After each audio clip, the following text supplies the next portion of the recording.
आयुर्वेदा में प्रमोद कौशिक का हुआ भव्य स्वागत। सफीदों में स्वस्थ भारत मिशन के उप चेयरमैन बनने के बाद पहली बार पहुंचे प्रमोद कौशिक का ओम आयुर्वेदा सफीदों में जोरदार स्वागत किया गया।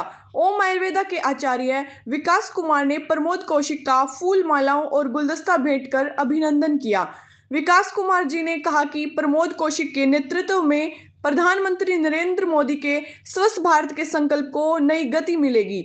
आचार्य विकास कुमार जी ने कहा कि स्वस्थ समाज के निर्माण के लिए लोगों को स्वास्थ्य के प्रति जागरूक करना बेहद जरूरी है और स्वस्थ भारत मिशन इस दिशा में महत्वपूर्ण भूमिका निभा रहा है।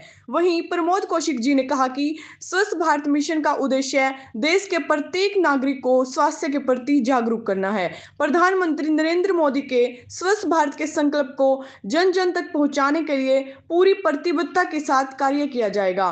प्रमोद कौशिक ने ओम आयुर्वेदा के आचार्य विकास कुमार द्वारा किए गए स्वागत के लिए उनका आभार जताया और कहा कि समाज सेवियों एवं सामाजिक संस्थाओं के सहयोग से ही स्वस्थ भारत के अभियान को और मजबूत किया जा सकता है। देखते रहे समाचार क्रांति 24। भारतीय जनता पार्टी का सबसे पहले तो मैं आप सभी के माध्यम से आदरणीय प्रदेश के यशस्वी मुख्यमंत्री श्री नायब सिंह सैनी जी का, पूर्व मुख्यमंत्री एवं केंद्रीय मंत्री आदरणीय श्री मनोहर लाल जी का, प्रदेश की यशस्वी अध्यक्षा आदरणीय बहन अर्चना गुप्ता जी का, पूर्व अध्यक्ष और इस लोकसभा से चुनाव लड़ा चेयरमैन श्री मोहनलाल बड़ोली जी का, केंद्रीय नेतृत्व एवं प्रदेश नेतृत्व ने जो ये मेरे को दायित्व दिया है, मैं इसके लिए अपनी तरफ से सफीदों के प्रत्येक कार्यकर्ता की तरफ से हार्दिक धन्यवाद करता हूं, आभार करता हूं। यह काम एक जो मेरे को स्वच्छ भारत मिशन अर्बन का वाइस चेयरमैन के नाते जो जिम्मेवारी दी है, यह माननीय प्रधानमंत्री विश्व के सर्वमान्य नेता आदरणीय नरेंद्र भाई मोदी जी का 2014 में सत्ता में आने के बाद पहला जो नारा था वो स्वच्छता का था।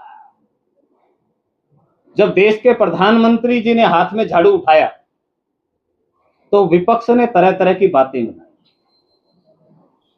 कि देश का प्रधानमंत्री झाड़ू उठा रहा है, परंतु ये जरूरत थी जो पिछले 70 सालों में नहीं हुआ था।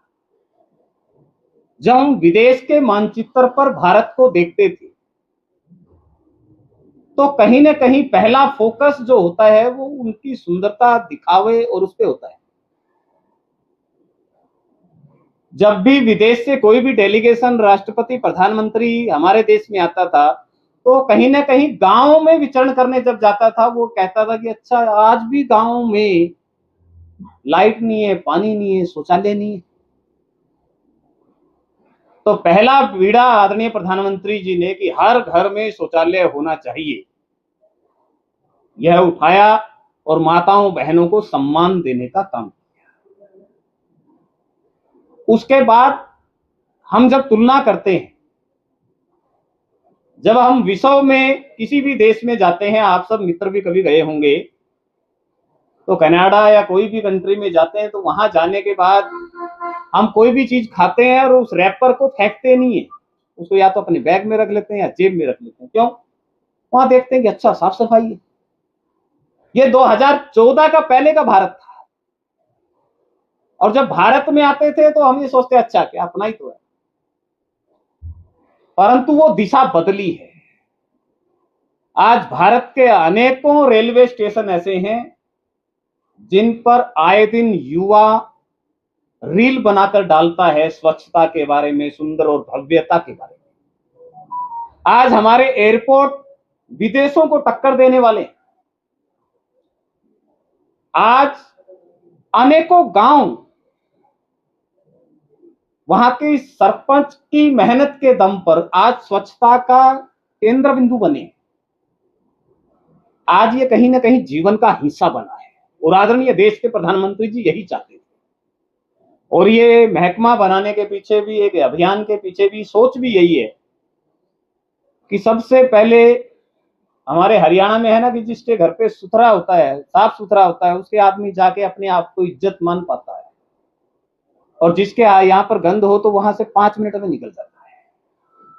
तो इसलिए स्वच्छता बहुत जरूरी है और इस चीज को जो मेरे ऊपर दायित्व दिया है, इसको एक बड़े पैमाने पर अर्बन एरियाज में जो मेरी ड्यूटी लगाई है उसको करने का काम करेंगे। आपकी क्या प्राथमिकता रहेगी इस टास्क फोर्स के बारे में? मेरी प्राथमिकता सबसे पहले ये रहेगी, 3 पॉइंट मैंने सोचे कि एक तो जो प्लास्टिक गल नहीं सकता, जल नहीं सकता, जिसके जलने से ज्यादा पोल्यूशन होता है और उसको हम रोजमर्रा के यूज एंड थ्रो पे करते हैं, उस पे कहीं ना कहीं सख्ती की जाएगी। और दूसरा, जहां जहां पर डंप बने हैं, योजनाएं बनती हैं सरकार की, मैं इसलिए एनजीओज का भी आपने मीडिया के माध्यम से सुना होगा, पिछले 4 दिन से आह्वान कर रहा हूं कि केवल सरकार आपको बजट दे सकती है, व्यवस्थाएं दे सकती है, परंतु वो सुचारू चलवाना ये सामाजिक संस्थाओं का और समाज का सहयोग भी जरूरी है।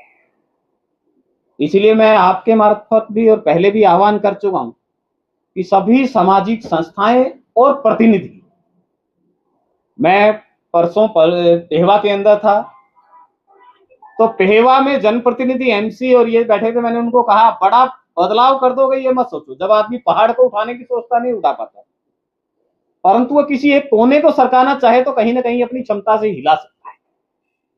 तो मैंने उनको कहा कि आप एक टास्क लेके चलिए कि मेरे शहर का एक एरिया, मेरे एमसी एरिया का एक पार्क, एक मंदिर या एक स्कूल मैं एक डेमो के रूप में बनाऊंगा।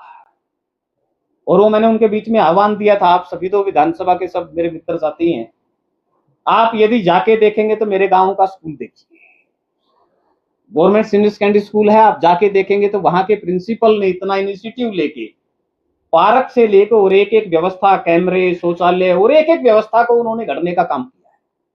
तो यही मेरा एनजीओ से जो समाज के नाम पे काम करती है, यही मेरा जनप्रतिनिधि से अभियान है कि आप अपनी एक शक्ति लगाइए, सरकार आपके साथ खड़ी है, वहां का प्रशासन आपके साथ खड़ा होगा, आप भी सब आके हाथ बढ़ाइए और इस स्वच्छता के इस अभियान को शहर के हर एरियाज में मूर्त रूप देने का हम काम करें, ऐसा मेरा एक प्रयास है। लेकिन सभी तो विधानसभा की बात करें तो पहले जैसे 82% में स्वच्छता में सभी तो विधानसभा का नाम आएगा, लेकिन वो पिछड़ के अभी 54 पे आ गया।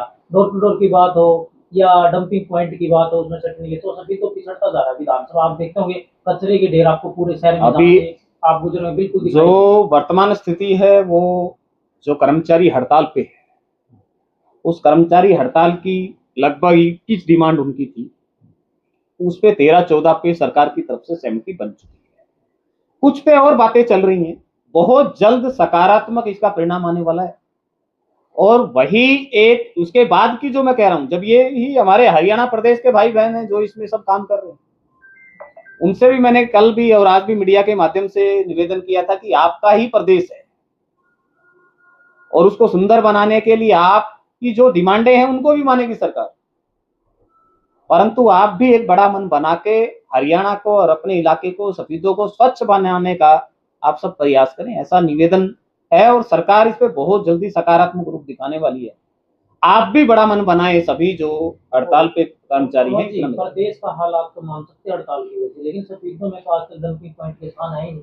नगर पालिका बनने कितने साल हो चुके हैं, वो सारी स्थायी स्थान नहीं है। आप देखोगे हुड्डा में आपको मिलेंगे, आप बाईपास से जाओगे कचरे के ढेर मिलेंगे, आप सिटी थाना की तरफ जाएंगे दोनों तरफ मिलेंगे। स्थिति जो भी तो अभी भी आज भी प्रयास रहेगा। पहले कार्यक्रम में नगर परिषद के चेयरमैन प्रतिनिधि भी थे और वाइस चेयरमैन भी थे, मैंने ये वहां पर कहा है, जो अधिकारी कर्मचारी इसमें कोताही बरतेगा वो या तो अपना स्थान बदल लेगा, क्योंकि कोई भी हो न्याय, जब हम मेरे पास जिम्मेवारी सरकार ने दी है तो कुछ अच्छा करने के लिए दी है, तो उस पे सफीदों के लिए मेरी प्राथमिकता यही रहेगी, आदरणीय विधायक जी के साथ लग के, कि एक अच्छी व्यवस्था यहाँ बनाने के लिए जो भी किया जा सकेगा स्वच्छता को लेके हम वो करेंगे। वैसे सवाल तो एक पूरे जी प्रमोद कौशिक जी हमारे गांव के भांजे भी हैं, हमारे परिवार के ही भांजे हैं और इनको इतनी बड़ी जिम्मेवारी हरियाणा सरकार ने दी। स्वच्छ भारत मिशन का इनको चेयरमैन नियुक्त किया और ये प्रधानमंत्री नरेंद्र मोदी जी जब 2014 में प्रधानमंत्री बन के आए तो उनका सबसे पहला लक्ष्य यही था कि जब हम विदेशों में जाते हैं वहाँ सब साफ सफाई व्यवस्था देखते हैं, लेकिन अपने देश में वो चीज़ें नहीं थी।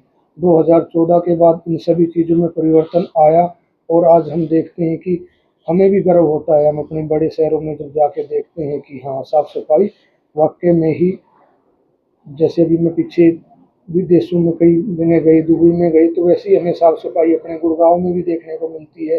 वैसी भव्य इमारतें, तो हमारा देश भी तरक्की करे।